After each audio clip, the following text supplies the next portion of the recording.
ആദ്യക്കുട്ടനെ പാവം കിടന്ന് കരച്ചിൽ കേൾക്കുന്നുണ്ട്. അവനെ വീണ്ടും പ്രൊസീജിയർ റൂമിലോട്ട് കയറ്റിയിട്ടുണ്ട്. ബ്ലഡ് എടുക്കാൻ വേണ്ടിയിട്ട് കയറ്റിയതാണ് കേട്ടോ. പാവം ആദ്യക്കുട്ടനെ കാത്തു നിൽക്കുന്ന മഴ കാത്തു നിൽക്കുന്ന ഏഴാമ്പലിനെ പോലെ ആദ്യക്കുട്ടനെ കാത്തു നിൽക്കുകയാണ് കേട്ടോ. പാവം കരച്ചിൽ മാത്രമേ കേൾക്കും. നിന്നല്ലേ? അയ്യോ ഒരു കുഞ്ഞു കൊച്ചാകാരെന്ന്. ഷോ അതിൻ്റെ കരച്ചിൽ വീണ്ടും കേൾക്കുന്നുണ്ട് കേട്ടോ. ഇങ്ങനെ ഒരുപാട് കുത്തുന്നുണ്ട്. അതൊരു 2 കൈയിലും കുത്തി പാവത്തിന് വീണ്ടും. അപ്പുറത്തും ഉണ്ടോ? അവിടെയും കുത്തിയെന്ന്. എൻ്റെ ദൈവമേ, നമുക്ക് കാണിച്ചു കൊടുക്കാം കേട്ടോ. കേട്ടോ ഈ കൂടണ്ട കേട്ടോ സിസ്റ്റർമാരോട്.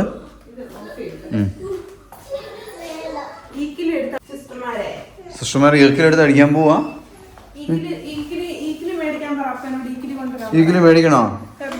എവിടെയൊക്കെ കുത്തിയേ?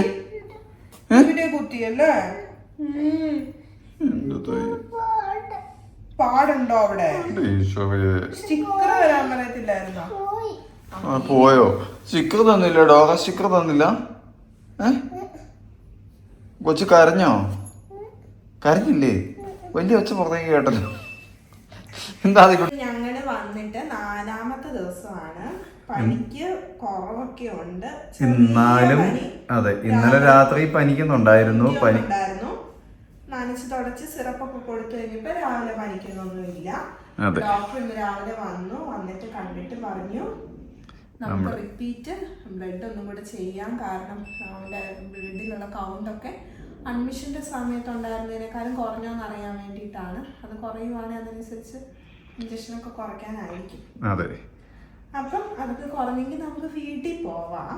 അതെ, നമുക്ക് ഇനി അടുത്ത റിസൾട്ട് വരുമ്പോ ഓക്കെ ആണെന്നുണ്ടെങ്കിൽ നമുക്ക് വീട്ടിൽ പോകാം കേട്ടോ. അവന്റെ കൾച്ചർ റിപ്പോർട്ടൊക്കെ വന്നു, ഡോക്ടർ പറഞ്ഞു അതൊക്കെ നോർമലാന്ന് പറഞ്ഞു, കുഴപ്പമൊന്നുമില്ല എന്ന് പറഞ്ഞു. പക്ഷെ അവന് ഭയങ്കര ക്ഷീണമാണ്.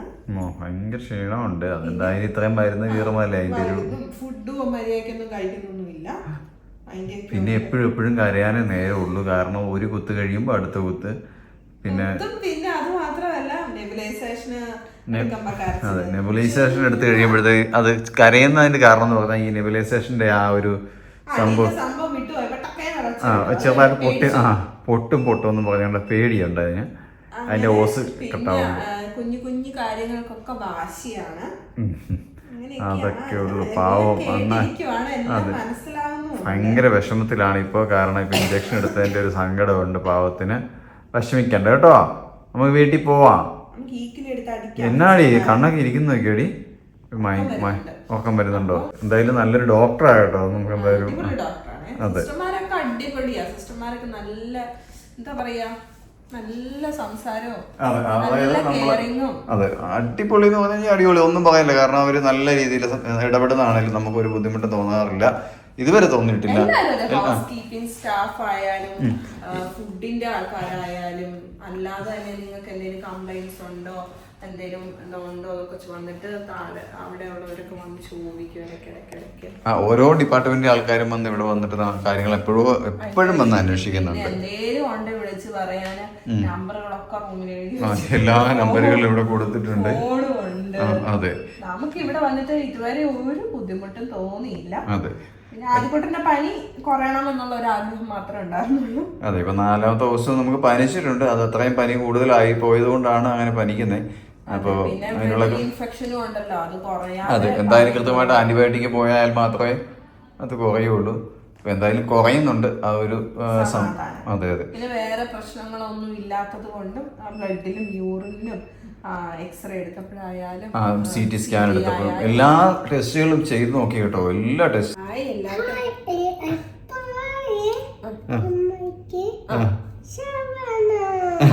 അമ്മയ്ക്കും സ്വാഗതം ഇന്നില്ല. അതെ, അപ്പൊ അവൻ തന്നെ പറഞ്ഞിട്ടാണ് ഈ വീഡിയോയുടെ ഇടയ്ക്ക് ഇങ്ങനെ ഒരു ഡയലോഗ് പറഞ്ഞത് കേട്ടോ. അവന്റെ ആ ഒരു സന്തോഷം വരാൻ വേണ്ടി മാത്രം അങ്ങനെ ഒരു ഭാഗം ഞങ്ങൾ ഇപ്പൊ ഈ കൂട്ടത്തിൽ ചേർത്തത്. ഡോക്ടർ ഒരു പൾമണോളജിസ്റ്റ് ഡോക്ടർ വന്നു കണ്ടു. CTയുടെ റിപ്പോർട്ട് നമ്മൾ ഓൾറെഡി നമ്മളോട് പീഡിയാട്രിഷ്യൻ പറഞ്ഞായിരുന്നു. എന്നാലും നമ്മൾ ഒന്നും കൂടെ സാറ് പറയാൻ വേണ്ടിയിട്ട് വന്നതാണ്. വന്നു പറഞ്ഞു പോയി. അതെ, നമ്മള് ആദ്യം പറഞ്ഞ കഴിഞ്ഞ വീഡിയോയിൽ നമ്മൾ പറഞ്ഞ രണ്ട് ദിവസത്തെ മുന്നത്തെ വീഡിയോ ചെറിയ പ്രശ്നങ്ങളുണ്ടെന്ന് നമ്മൾ പറഞ്ഞായിരുന്നു. എന്താന്ന് നമ്മൾ പറഞ്ഞില്ല. അതായത് എക്സ്റേ എടുത്തു കഴിഞ്ഞപ്പം അവന്റെ റിബ്സ് അല്ലേ, ഒരു സൈഡിലെ റിബ്സ് കുറച്ച് ഗ്യാപ്പ് കുറഞ്ഞു ഒരു സൈഡ് നോർമൽ ആയിട്ട് വഴിയിരിക്കുന്നത്. പിന്നെ നട്ടലിന് ഒരു വളവും കാണുന്നുണ്ടായിരുന്നു. അപ്പം ഡോക്ടറിന് ഒരു സംശയം, അത് അവന് ഉണ്ടായപ്പോഴേ ഉള്ളതാണോ അല്ലെങ്കിൽ പിന്നെ ഇപ്പൊ ഈ ഇൻഫെക്ഷൻ കാരണം ഉണ്ടായതാണോ അല്ലെങ്കിൽ അവൻ നിന്ന പൊസിഷന്റെ ആയിരിക്കാം, എക്സ്റേ എടുക്കുമ്പോൾ നിന്ന പൊസിഷന്റെ ആയിരിക്കാം ചിലപ്പോൾ എന്ന് പറഞ്ഞു. അപ്പോൾ അത് കൺഫേം ചെയ്യാൻ വേണ്ടിയിട്ടാണ് CT സ്കാൻ എടുക്കാൻ പറഞ്ഞത്. നമുക്കും അത് കൺഫേം ചെയ്യണമെന്നുണ്ടായിരുന്നു. കാരണം അങ്ങനെ ഒരു പ്രശ്നം ഉണ്ടെങ്കിൽ എപ്പോഴും ഈ ചുമച്ചോണ്ടിരിക്കും ഡോക്ടർ പറഞ്ഞു. ചുമച്ചോണ്ടിരിക്കും. അത് അല്ല, പിന്നെ അതിന് മെഡിസിൻ പിന്നെ കൊടുക്കണം, സ്റ്റാർട്ട് ചെയ്യണമല്ലോ. അപ്പൊ നമുക്കായാലും അത് കൺഫേം ആയിട്ടില്ല. വീട്ടിൽ ചെന്ന് കഴിഞ്ഞ് ഇടയ്ക്കിടയ്ക്ക് പനിയും ചുമയൊക്കെ വന്നാൽ ഇനിയിപ്പൊ അത് കാരണമാണോ നമുക്കും ഒരു പേടിയാണ്. പിന്നെ അത് ഓർത്ത് നമ്മൾ എന്നും ടെൻഷൻ അടിച്ചോണ്ടിരിക്കും. അപ്പൊ അതൊന്ന് ഉറപ്പിക്കാനായിട്ട് അപ്പൊ ഡോക്ടറും പറഞ്ഞ് നമുക്ക് CT എടുക്കാം. CT എടുത്ത് നോക്കി കഴിയുമ്പോൾ അത് നമുക്ക് ഉറപ്പായിട്ട് കിട്ടും. CT എടുക്കാൻ ഞങ്ങൾ ഇച്ചിരി കഷ്ടപ്പെട്ടെങ്കിലും, അതായത് ഇവന് ഉറക്കാനുള്ള മരുന്ന് കൊടുത്തിട്ട്, കാരണം അതിന് ആ മെഷീനുള്ളിൽ കിടന്ന് അതിന്റെ ഒരു വൈബ്രേഷൻ കാരണം ഇവന് ചാടി എണീക്കുമല്ലോ. അപ്പോൾ ഉറക്കാനുള്ള മരുന്ന് കൊടുത്തു. ഉറങ്ങി കൊണ്ടുപോയി താഴെ ചെന്ന CTയുടെ മെഷീനിലേക്ക് അതിലേക്ക് ബെഡിലേക്ക് കിടത്തിയത് അവൻ ചാടി എണീറ്റ് കരഞ്ഞു. പിന്നെ ഞങ്ങൾ അവനെ എടുത്ത് റൂമിൽ കൊണ്ടുവന്നു. അവനെ കിടത്തി ഉറക്കി. രാത്രി 1 മണിയൊക്കെ ആയി കഴിഞ്ഞപ്പോഴാണ് പിന്നെ നമ്മൾ എടുത്തോണ്ട് പോയി പതുക്കെ കൊണ്ട് CT മെഷീനിൽ കിടത്തി. കാരണം ഇത് ചെയ്യണമെന്ന് ഞങ്ങൾക്കൊരു ആഗ്രഹം ഉണ്ടായിരുന്നു. എങ്ങനെയെങ്കിലും റിസ്ക് എടുത്താൽ ചെയ്യണമെന്ന്, കാരണം കൺഫേം ചെയ്തിട്ട് പോവാലോ. അങ്ങനെ അവിടെ കിടത്തി. അവന് പിന്നെ അറിഞ്ഞൊന്നുമില്ല. റിസൾട്ട് നമുക്ക് പറയാം. റിസൾട്ട് എന്ന് പറഞ്ഞാൽ അതിനകത്ത് CTയില് ചെറിയ ഒരു കഫക്കെട്ട് ഉണ്ടെന്നേ ഉള്ളൂ, വേറെ പ്രശ്നങ്ങളൊന്നുമില്ല. അതായത് ആസ്മയുടെ പറയാൻ പറ്റത്തില്ല, എന്നാല് ആസ്മയിലേക്ക് എത്തിയിട്ടുമില്ല. ചെറുതുമല്ല, ഇടയ്ക്ക് മിഡിലായിട്ട്. മേ ബി അത് കുറച്ച് കഴിയുമ്പം കുറച്ച് പ്രായമായി കഴിയുമ്പം ആ പ്രശ്നം കുറഞ്ഞു വരും. ഇപ്പൊ അതിനുള്ള മെഡിസിൻസ് തുടങ്ങാന്നാ പറഞ്ഞത്. ഡിസ്ചാർജ് ആയി കഴിയുമ്പം ആസ്മയുടെ രീതിയിലുള്ള മെഡിസിൻ തുടങ്ങിയിട്ട് അതങ്ങ് കുറയ്ക്കാം. എന്നിട്ട് പിന്നെ ഒരു പ്രായമായി കഴിയുമ്പോഴേക്കും അതങ്ങ് കുറഞ്ഞ അലർജിയുടെ ചിലപ്പോൾ അതങ്ങ് കുറഞ്ഞു പോകാൻ സാധ്യതയുണ്ട്. ഓൾറെഡി പേരൻസിന് ഇതുള്ളത് കൊണ്ട് അതങ്ങനെ വന്നേന്ന് പറഞ്ഞു. അല്ലാതെ നമ്മൾ പേടിക്കുന്ന പോലെ പ്രശ്നമാണ്. ഡോക്ടറും പറഞ്ഞിട്ട് ഞാൻ വിചാരിച്ച പോലത്തെ പ്രോബ്ലംസ് ഒന്നും ഇല്ല എന്ന് പറഞ്ഞു. അതുകൊണ്ട് ഞങ്ങൾക്ക് സമാധാനമായി. എല്ലാ റിപ്പോർട്ട്സും നോർമൽ ആണെന്ന് അറിഞ്ഞതിലും സമാധാനമായി.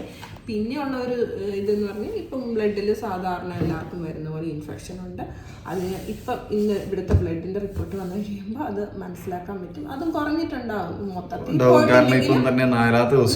ആന്റിബയോട്ടിക് പോകുന്നത് മൊത്തത്തിൽ കുറഞ്ഞില്ലേലും ആദ്യം ഉണ്ടായിരുന്നതിനേക്കാളും കുറഞ്ഞിട്ടുണ്ടാവും. അല്ല, നമ്മൾ ഇവിടെ വന്നിട്ട് ഇന്ന് വൈകുന്നേരം 3 ദിവസമല്ലേ കംപ്ലീറ്റ് ആവുള്ളൂ. മെഡിസിൻ 3 ദിവസം കംപ്ലീറ്റ് ആവുള്ളൂ. പനി വന്നിട്ട് 4 ദിവസം. ശരിയാ. അപ്പം അങ്ങനെയൊക്കെയാണ് വിശേഷങ്ങൾ. ഇനി പ്രത്യേകിച്ച് ഇന്ന് വേറെ വിശേഷങ്ങളൊന്നുമില്ല. ഡോക്ടർമാരെല്ലാം വന്ന് പോയി. ഇനിയിപ്പോ വേറെ വിശേഷങ്ങളൊന്നും ഇല്ലെങ്കിൽ നമ്മൾ പോകുന്ന വീഡിയോ ഇനി വരാൻ സാധ്യത ഉണ്ടാവുള്ളൂ. വിശേഷങ്ങളൊന്നും പറയാനില്ല. എല്ലാവർക്കും ഇപ്പം എന്താ പറയാ, ആദ്യക്കുട്ടനെ ഞങ്ങളെ സ്ഥിരമായി കണ്ടുകൊണ്ടിരിക്കുന്നവർക്ക് എന്തായിന്ന് അറിയാൻ ആഗ്രഹം. കാരണം ഒരുപാട് പേര് നമ്മൾ മെസ്സേജ് ഇടുന്നുണ്ട്. എല്ലാ മെസ്സേജിനും റിപ്ലൈ കൊടുക്കാൻ പറ്റുന്നില്ല. ഒരുപാട് പേര് കമന്റ് ഇട്ട് ചോദിക്കുന്നുണ്ട്. കുറെ ഫോൺ വരുന്നുണ്ട്, അതൊന്നും എടുക്കാനും പറ്റുന്നില്ല. കാരണം നമ്മള് ഹോസ്പിറ്റലായോണ്ട് നമ്മുടെ ഹോസ്പിറ്റലായോണ്ടെന്ന് പറഞ്ഞു കഴിഞ്ഞാൽ ഇവളും വേണം ഇവനെ കൈകാര്യം ചെയ്യാൻ. ഞാൻ ഒരു ആക്റ്റീവ് ആയിരുന്നെങ്കിൽ ഒരു വിഷയമില്ല. പക്ഷെ ഞാൻ സത്യം പറഞ്ഞാൽ മൊത്തത്തിൽ അടിയെ പോയി. ലൂസ് മോഷനും വോമിറ്റിംഗും വന്ന് അത് ഇതുവരെ ശരിയായിട്ടില്ല. ഇന്ന് രാവിലെ ഛർദിച്ചു, അത് റെഡി ആയിട്ടില്ല. അപ്പം അതിൻ്റെതായ ക്ഷീണം ഇച്ഛായനുണ്ട്. എനിക്ക് നടക്കാൻ പോലും പറ്റുന്നില്ല. ഞാൻ ഇങ്ങനെ ഇരിക്കുന്നെങ്കിലും എനിക്ക് നടക്കാൻ പറ്റുന്നില്ല. ഞാൻ എഴുന്നേറ്റ് നടക്കുമ്പോഴത്തേക്ക് എനിക്ക് തല കറങ്ങുവാണ്. ഞാൻ ഇവിടെ പിടിച്ചൊക്കെയാണ് നടക്കുന്നത്. എനിക്ക് അത്രയ്ക്ക് മേലായിട്ടുണ്ട്. പക്ഷെ ഹോസ്പിറ്റലിൽ കിടക്കുമ്പോൾ നമുക്കറിയാലോ, നമുക്ക് അങ്ങനെ നമ്മുടെ സൗകര്യത്തിന് ഉറങ്ങാനോ രാത്രി ഒട്ടും നമുക്ക് പറ്റുന്നില്ല. എപ്പോഴും അവർ ഓരോ കാര്യങ്ങൾക്ക് വേണ്ടി കയറി വരും.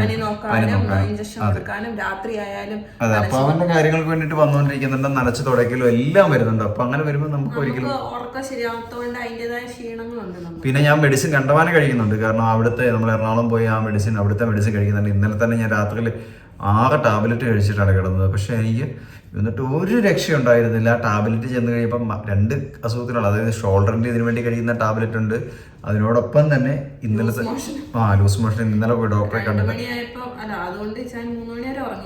3 മണി വരെ എന്നല്ല, അത് കഴിഞ്ഞിട്ട് ഞാൻ ചുമ്മാ എപ്പോഴൊക്കെയോ ഇച്ചിരിച്ചൊക്കെ 5 മിനിറ്റ് 10 മിനിറ്റ് ഉറങ്ങി അങ്ങ് പോകുന്നെന്ന് മാത്രം.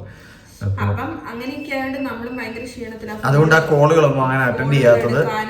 മെസ്സേജ് അയക്കാനോ വീഡിയോ എടുക്കുന്നുണ്ട്, പക്ഷെ അത് എഡിറ്റ് ചെയ്തിടാനോ ഒന്നും നമുക്ക് പറ്റുന്നില്ല. അത് ഒരു വലിയ പ്രശ്നം, ഫോണിലേക്ക് നോക്കാൻ പറ്റുന്നില്ല. ഇപ്പൊ 5-10 മിനിറ്റ് നമ്മൾ ഷോർട്ട് വീഡിയോ നമ്മൾ കുറച്ചൊക്കെ ചെയ്തത് വീട്ടിൽ നിന്ന് ചെയ്തൊക്കെ ഉണ്ട്, പക്ഷെ അതൊന്നും എഡിറ്റ് ചെയ്തിടാനൊന്നും പറ്റുന്നില്ല. ഫോണെന്ന് പറഞ്ഞാൽ മതില്ല, ഫോണെ നോക്കുമ്പോൾ തന്നെ ഇങ്ങനെ എന്തോ അങ്ങോട്ട് തല ഇറങ്ങി പോയി, എന്തോ ഒരു പറ്റുന്നില്ല എന്നുള്ളതാണ്, നമ്മളെ കൊണ്ട് ആകുന്നില്ല. ഹോസ്പിറ്റലാകുമ്പോൾ നമുക്കറിയാം, നമ്മൾ വീട്ടിലിരിക്കുന്ന പോലെ നമുക്ക് ആ ഒരു ഫ്രഷ്നെസ് കിട്ടത്തില്ല. അപ്പം അങ്ങനെ അതൊക്കെ കാരണമാണ് മെസ്സേജിന് റിപ്ലൈ ഫോൺ എടുക്കാൻ പറ്റാത്തൊക്കെ. അപ്പൊ അതുകൊണ്ടാണ് വീഡിയോയിലൂടെ പറയുന്നത്. ആകുമ്പോൾ എല്ലാവർക്കും ആയിട്ട് പറഞ്ഞ് നിർത്താലോ, നമ്മുടെ കാര്യങ്ങൾ അറിയിക്കാൻ പറ്റുമല്ലോ. കുറെ പേര് പ്രാർത്ഥിച്ചു, അവർക്കൊക്കെ ഒരുപാട് താങ്ക്സ് ഉണ്ട്. അതുപോലെ തന്നെ ഒരുപാട് പേര് കാണാൻ വരണം എന്നൊക്കെ പറഞ്ഞ് നമ്മളെ മെസ്സേജ് ഒക്കെ ഇട്ടിട്ടുണ്ട്. പക്ഷെ അതിന് പോലും എനിക്ക് പ്രോപ്പറായിട്ട് റിപ്ലൈ കൊടുക്കാൻ പറ്റിയിട്ടില്ല. അപ്പോൾ ശരിക്കും പിന്നെ ഇവിടെ നമുക്ക് അങ്ങനെ ഒരുപാട് പേരെ വിസിറ്റേഴ്സിനെ അനുവദിക്കാൻ ഉണ്ട്, പക്ഷെ അത് ഏത് സമയമാണെന്ന് പോലും എനിക്ക് അറിയത്തില്ല. ആവശ്യമില്ലാത്തതുകൊണ്ടാണ് നമ്മൾ വീട്ടിൽ നിന്ന് ആരും വരാനില്ലാഞ്ഞിട്ടില്ല, വീട്ടിൽ നിന്ന് ആർക്കും വരാൻ പറ്റാത്തത് കൊണ്ടാണ് കേട്ടോ. കാരണം 2 പിള്ളേരെ മാനേജ് ചെയ്ത് അവർ 2-3 പേര് അവിടെ വലിയ കഷ്ടപ്പെടുവാണ്. അപ്പൊ പിന്നെ അതുകൊണ്ടൊക്കെയാണ് നമ്മൾ ആ വിസിറ്റിംഗ് ടൈമിനെ കുറിച്ച് ഇപ്പോഴും ആ പാസ് തന്നിട്ടുണ്ട്, ആ പാസ്സെല്ലാം എഴുതിയിട്ടുണ്ട്. അത് ഞാൻ നോക്കിയിട്ട് അന്വേഷിക്കാനും ഇല്ല, പാസ് പോലും യൂസ് ചെയ്യുന്നില്ല. കാരണം ഞാനിവിടെ വിട്ട് പോകുമ്പോട്ട് വെളിയിലോട്ട് പോകുന്നില്ല, എല്ലാ സാധനങ്ങളും നമുക്ക് ഇവിടെ തന്നെ കിട്ടുന്നുണ്ട്. അപ്പോൾ അതിന്റെ ആവശ്യമില്ല. ഇന്നലെ ഹോസ്പിറ്റലിൽ പോകാൻ വേണ്ടി മാത്രം ആ വണ്ടി എടുത്ത് ഞാനൊന്ന് പോയത്, തിരിച്ചു വന്നു വീണ്ടും റൂമിനകത്ത് തന്നെ. അതും ഉണ്ട് കേട്ടോ, ഈ റൂമിനകത്ത് തന്നെ ഇരിക്കുന്നതിന്റെ ഒരു മുഷിപ്പും ഉണ്ട്. ഇനിയിപ്പം പ്രത്യേകിച്ചൊന്നുമില്ല. അടുത്ത നല്ല വീഡിയോ ആയിട്ട് പിന്നെ കാണാം. അതെ, വേറെ പ്രശ്നങ്ങളൊന്നും ഉണ്ടാകാതിരിക്കട്ടെ എല്ലാവരും. ഓ ഞാൻ ആക്റ്റീവായി വീണ്ടും. ഉമ്മ ഓ ഗുഡ് നൈറ്റ്. ഈ രാവിലെ 11 മണിയായപ്പോ ഗുഡ് നൈറ്റ്. അതെ, രാത്രി ഉറങ്ങുന്നില്ല, പകല ഇനി ഉറങ്ങാൻ പോകുന്നത്. അല്ല, രാത്രി അവന്റെ വീഡിയോ എടുക്കുമല്ലോ. ഇല്ല, എന്നാ ശരി കേട്ടോ. അത് മാന്, ഇവിടെ 2 പൂച്ച, മാന്. ഈ താഴത്തെ തന്നെ മതി, ഈ വലുത് തന്നെ, ഈ വലുത്. ആഹാ, എന്നിട്ട് വന്ന സിസ്റ്റർമാര് ചോദിച്ചപ്പോ ഒന്നും പറഞ്ഞില്ലല്ലോ. ബട്ടർഫ്ലൈ കാക്കയോ? ആഹാ, പൂവ. അപ്പൊ ആദ്യം കിട്ടുന്നത് ഇന്ന് വൈകുന്നേരം ആയപ്പോഴേക്കും ഇവിടെയുള്ള സ്റ്റാഫുമാര് വന്നിട്ട് കുറച്ച് കളർ അടിക്കാൻ വേണ്ടി കുറച്ച് പടങ്ങളും പിന്നെ കളർ പെൻസിലും ക്രയോൺസും ഒക്കെ കൊടുത്തിട്ടുണ്ട്. ഇത് ഇതുപോലെ വരയ്ക്കണം. എന്നിട്ട് അത് തിങ്കളാഴ്ച ആദ്യക്കൂട്ടം വരച്ച് കാണിച്ചേക്കണമെന്നാ പറഞ്ഞേക്കുന്നത് കേട്ടോ. തിങ്കളാഴ്ച വരച്ച് അവർക്ക് കൊടുക്കണം എന്ന് പറഞ്ഞ അവര് നല്ലോണം വരയ്ക്കുന്ന പിള്ളേർക്ക് സമ്മാനം കേട്ടോ. കൊച്ചു വരച്ചു, കൊച്ചു ഓപ്പൺ ചെയ്തിട്ട് വരച്ചു. കുത്തി വരയ്ക്കല്ലേ, നന്നായിട്ട് കളർ ചെയ്യണേ കേട്ടോ.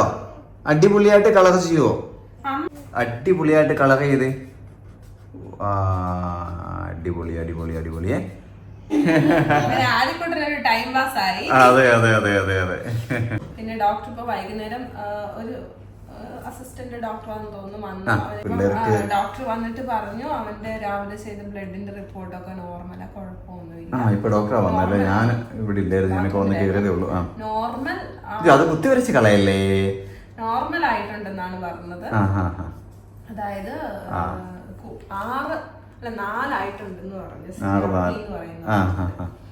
അപ്പൊ ഇനി തിങ്കളാഴ്ച വരെയാണ് ഇഞ്ചക്ഷൻ ഉള്ളതെന്ന് പറഞ്ഞു.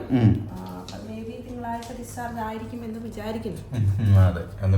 പനിയൊന്നും ഇല്ലെങ്കിൽ മൺഡേ ഡിസ്ചാർജ് ആയിരിക്കും എന്ന് അവര് പറഞ്ഞു. അപ്പൊ ഇതൊക്കെയുള്ളൂ ഇന്നത്തെ വിശേഷങ്ങള്. അപ്പൊ ടാറ്റ പറഞ്ഞ തൽക്കാലത്തേക്ക് ആദ്യക്കൂട്ടാ. ബൈ. ഹായ്, ഗുഡ് മോർണിംഗ് എല്ലാവർക്കും. ഇന്ന് ഞായറാഴ്ചയാണ്. അപ്പോൾ നമ്മുടെ വിശേഷങ്ങളുടെ ബാക്കി ഒരു വീഡിയോയിൽ തന്നെ ഉൾപ്പെടുത്താമെന്ന് വിചാരിച്ചു. അപ്പോൾ ഇന്ന് വരെ കുഴപ്പങ്ങളൊന്നും അധികമായിട്ടില്ല. ഇന്നലെ രാത്രി പനിച്ചൊന്നുമില്ല. അതെ, പനിയില്ലാത്തൊരു ദിവസം ഇന്നലെ കടന്നുപോയി. പിന്നെ രാവിലെ ഡോക്ടർ വന്നിട്ടൊന്നുമില്ല. ഇന്ന് സൺഡേ ആയതുകൊണ്ട് ഡ്യൂട്ടി ഡോക്ടർ ആയിരിക്കും വരുന്നതെന്ന് പറഞ്ഞു. അതെ.